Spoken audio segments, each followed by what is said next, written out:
यार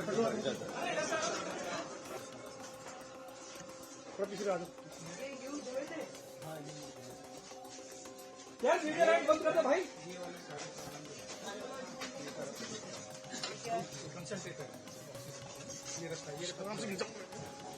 ये booking sir आराम से ये क्या है?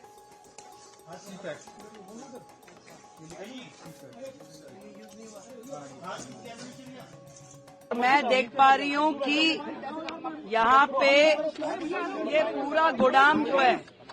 पूरा गोदाम जो है बुरी तरीके से भरा पड़ा है, जिसमें कि इनकी लिस्ट के हिसाब से 458 ऑक्सीजन कॉन्सेंट्रेटर्स यहाँ पड़े हुए हैं, वेंटिलेटर पड़े हैं 146, 36,000 पीपी किट यहाँ पर पड़ी हुई है, और भी बहुत सारे मल्टी पैरा मॉनिटर्स पड़े हैं। इसके अलावा बाईपैप मशीन्स पड़ी हैं, बहुत सारी चीजें, मास्क पड़े हुए हैं, मैट्रेसेस हैं, बेडिंग्स हैं, ये सारी की सारी कोविड के समय से लेके अब तक पड़ी हुई हैं चीजें। और ये एक अस्पताल का मैटर नहीं है, ये हर अस्पताल के गोदाम ऐसे ही भरे पड़े हैं। जो कल मैंने हाउस में बोला था, करोड़ों रुपए का मटेरियल यहाँ पे मिट्टी हो रहा है।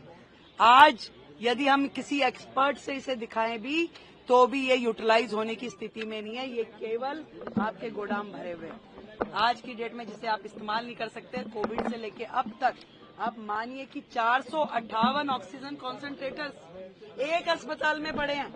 बाकी के अस्पतालों की क्या स्थिति है? और जो 7 बिल्डिंग जो उस समय कोविड के समय में बननी थी, जो आनन फानन में इन्होंने संजय गांधी में उन्होंने पार्किंग में ही बना दी बिल्डिंग। यहाँ पे इन्होंने पीछे के एरिया में, क्या एरिया वो स्पोर्ट्स ग्राउंड था, उसमें खड़ी कर दी बिल्डिंग, जिसमें किसी भी तरह की अस्पताल के लायक कोई फैसिलिटी नहीं करी गई। अनप्लान्ड तरीके से केवल एक पोटा केबिन जैसा स्ट्रक्चर खड़ा कर दिया गया, जिसपे करोड़ों रुपए की लागत से करोड़ों। कहाँ है हमारे हेल्थ सेक्रेटरी? हाँ जी, सेक्रेटरी साहब का आइए। ये जो पीछे का पोटा केबिन बना, वो कितनी लागत का बना हुआ है? अभी तक कितनी लागत लगी है उसमें? जो यहाँ पे कोविड के समय की जो 7 बिल्डिंग्स में से एक बिल्डिंग है, टेम्परेरी स्ट्रक्चर जो बनाया, हाँ, सेमी परमानेंट स्ट्रक्चर, वो यहाँ पे अभी कितना % पूरा हुआ है? 60% पूरा हुआ है। कितनी लागत से बना था ये?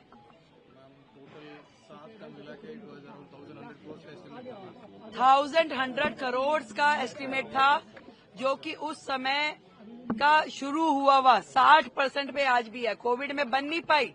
वो सारे के सारे जो थे सेमी परमानेंट स्ट्रक्चर जो थे, 7 में से एक भी बिल्डिंग पूरी नहीं हुई, और वो 1200 करोड़ से ज्यादा की लागत की पूरी 7 बिल्डिंग थी। और आज की डेट में अगर उसको रिवाइज एस्टीमेट भी माने तो लगभग 2000 से ऊपर तो 6 महीने पहले का इनका एस्टीमेट था। आज की डेट में अगर मैं समझूं, अगर हम उसके ऊपर 2,500 करोड़ भी खर्च कर दें तो वो बिल्डिंग हमारे लिए अनयूटिलाइज्ड है, क्योंकि उसमें अस्पताल में होने वाला जो इंफ्रास्ट्रक्चर है उसके पैरामीटर फॉलो ही नहीं किए गए। मैम, केवल इस हॉस्पिटल की बात है जिसमें आपने बताया कि 2,500 करोड़ लगेंगे, या वो सभी हॉस्पिटल? वो 7 बिल्डिंग जो उस समय सेमी परमानेंट स्ट्रक्चर बनाए गए थे, उसमें से एक बिल्डिंग ही है। यहाँ की बिल्डिंग की कॉस्टिंग कितनी है? कॉमन एस्टिमेट था। बहुत गड़बड़ियां हुई हैं, इस तरह के आरोप सामने आ रहे हैं कि जो कॉन्ट्रैक्चुअल स्टाफ की हायरिंग हुई है उसमें बहुत। अभी मैं यहाँ इस बिल्डिंग में आई हूँ तो लगातार वो जो कर्मचारी थे वो चिल्ला रहे थे कि हमारी 6 महीने से तनख्वाह नहीं मिली। इस तरह का माहौल है। और मैंने तो पहले ही कहा कि दिल्ली सरकार के अस्पताल और दिल्ली सरकार का स्वास्थ्य विभाग खुद बीमार है। अभी इस तरह के न जाने कितने ही मुद्दे अभी खोज के हमें निकालने होंगे। जो लोग चिल्ला रहे हैं कि 2,500 दीजिए, पहले वो ये देखें कि दिल्ली सरकार वो किस हालत में छोड़ के गए हैं। कितना करोड़ों रुपए का उन्होंने नुकसान दिल्ली की जनता का किया।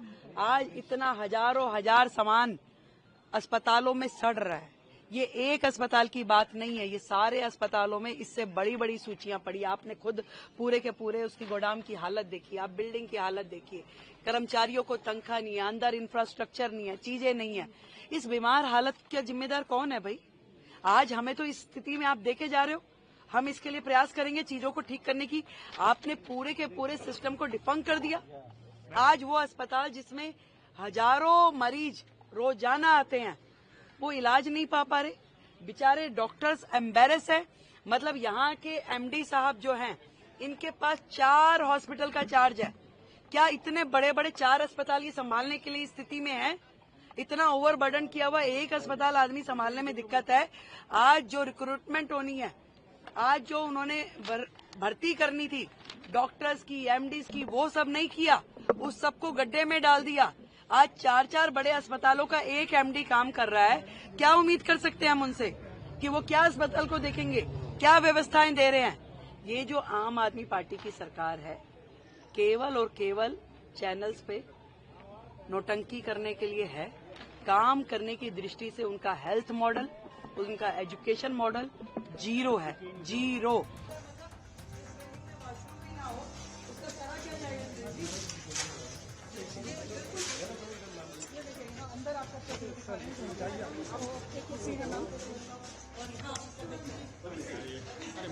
काम पूरा यहाँ हुआ नहीं लगातार।